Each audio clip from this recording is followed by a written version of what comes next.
Ευχαριστούμε πάρα πολύ. Ελπίζουμε να σας αρέσει και το θέαμα που βλέπετε. Πρόκειται για το Do It Deco. Όταν η οικολογία συναντά την καινοτομία, το αποτέλεσμα που προκύπτει είναι κάτι μοναδικό, κάτι πρωτοποριακό, κάτι πρωτόγνωρο. 10 Έλληνες και 10 Κύπροι σχεδιαστές, Ελλάδα και Κύπρος, ένωσαν τις δυνάμεις τους και δημιούργησαν την πρώτη οικολογική επίδειξη μόδας, το Do It Deco. Το Do It Deco πήρε σάρκα και οστά τον Ιούλιο στη Λευκοσία, στο Δημοτικό Μέγαρο της Λευκοσίας, και ήταν υπό την αιγίδα του Δήμου. Είχαμε τη στήριξη της Ελληνικής Πρεσβείας, είχαμε το Intelligent Life, το οποίο και σήμερα υποστηρίζει το TEDx, και πήγε πάρα πολύ καλά.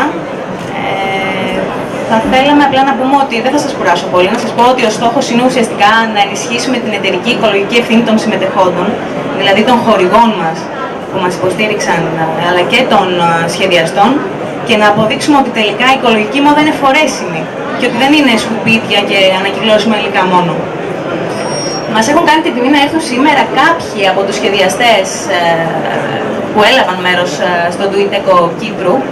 Να σας πω απλά ότι το Do It Deco θα πραγματοποιηθεί και στην Αθήνα τον Φεβρουάριο, πρώτο ο Θεός.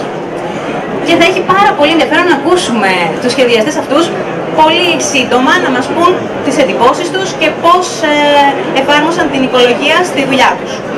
Ξεκινάμε με την Ορσαλία Παρθένη.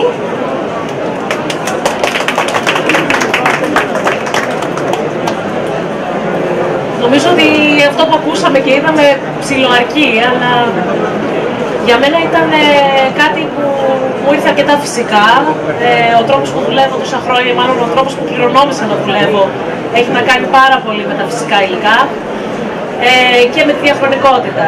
Αυτά για μένα είναι τα δύο πιο σημαντικά πράγματα που έχουν να κάνουν με την οικολογία σήμερα, ιδίως σήμερα που πρέπει να μάθουμε να μην πετάμε πράγματα, αλλά να τα αξιοποιούμε. Και μάλιστα εξού και έφτιαξα ένα ρούχο το οποίο χρησιμοποίησε κουρέλια και βάφτηκε με τζάρι.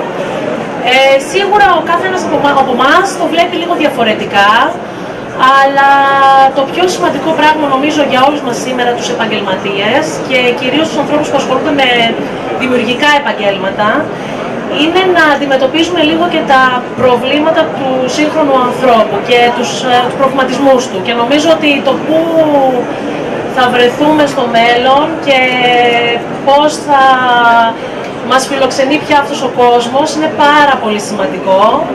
Και είναι κάτι που πρέπει και να το αντιμετωπίζουμε στην καθημερινότητά μας, αλλά και να προσπαθούμε να κάνουμε τους ανθρώπους γύρω μας να το σκέφτονται. Και νομίζω ότι η μόδα έχει τη δυνατότητα να το κάνει αυτό. Θα ήθελα να μιλήσει βέβαια για κάποιος άλλος.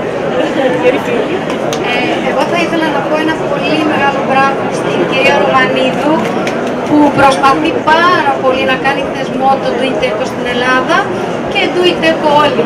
Έκανα ένα χάρτινο ρούχο από ανακυκλωμένο χαρτί μόνο και μόνο για να ευθυμίσουν. Πιστεύω ότι όποιος άλλος. Γεια σας. Εγώ θα ήθελα να σας βάλω σε μια άλλη διάσταση. Θα ήθελα να σας παρουσιάσω έτσι μερικές ώρες της δουλειάς μου. Ως εκπαιδεύτηκα, γαμηγήθηκα και εργάζομαι στην υψηληδαπτική. Ίσως κάποιοι να ξέρετε ότι στην υψηληδαπτική χρησιμοποιούμε τα γνήσια υλικά. Όταν λέμε μαλλί είναι ολόμαλο, όταν λέμε μετάξι είναι ολομέταξο, όταν λέμε κρίσταλο είναι γνήσιο κρίσταλο. Είναι πάρα πολύ ωραίο λοιπόν στις ώρες της εργασίας σου να ακούς το θρώισμα του ταυτά, να βλέπεις από τον άνεμο μία μεταξωτή μου σελίδα να χορεύει, να αισθάνεσαι στα χέρια σου το γνήσιο κρίσταλο από τις χάντρες όταν τις παίρνεις, θα τις δουλέψεις, να τις δώσεις σάρκα και οστά. Αυτό λοιπόν είναι μια εικόνα που ευτυχώς και με πολύ μεγάλη τύχη την έχω στην καθημερινότητα της ζωής μου. Για τους υπόλοιπους ανθρώπους θα είναι πάρα πολύ ωραίο αυτό, μπορούν να το επιλέγουν, να το βάζουν στην καθημερινότητα της ζωής τους, όπως ζούμε όλοι απλά σαν άνθρωποι. Ευχαριστώ.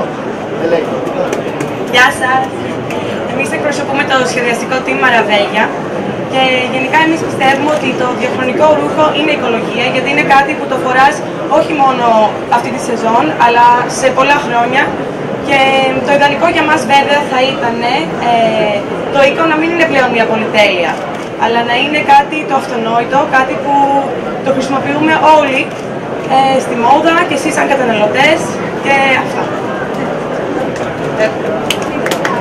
Εμείς ως Μαραβέλια, και ελπίζοντας πως όλα αυτά μπορούν να γίνουν μια γενική πρακτική, προσπαθούμε να χρησιμοποιούμε ελληνικά προϊόντα, ελληνικές πρώτες ύλες, να κατασκευάζουμε τα ρούχα μας στην Ελλάδα και προσπαθούμε όσο το δυνατόν περισσότερο να δουλεύουμε στις καλύτερες δυνατές συνθήκες.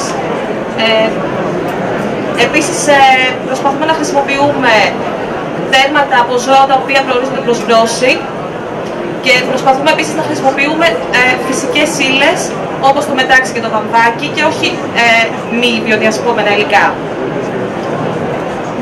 Αυτά για τα οποία σας μίλησε στην δημιουργός μου είναι αυτό που λίγο πολύ ορίζουμε ως Code of Conduct, ο κώδικας της κάθε εταιρείας και ο ρόλος ενός σχεδιαστή. Εμείς ως μια νέα σχεδιαστική ομάδα πολύ συχνά ερχόμαστε αντιμέτωποι με προκλήσεις και με προβλήματα τα οποία και μέσα από το πρίσμα της οικονομικής κρίσης διωγγώνονται και συχνά νιώθουμε ότι βρισκόμαστε σε ένα διέξοδο. Μαθαίνοντας όμως από τα λάθη του παρελθόντος που οδήγησαν στις σημερινές συνθήκες και αποβάλλοντας αυτές τις πρακτικές, δημιουργούμε το δικό μας κώδικα που διέπεται από όλα αυτά που σας είπε η Χριστίνα.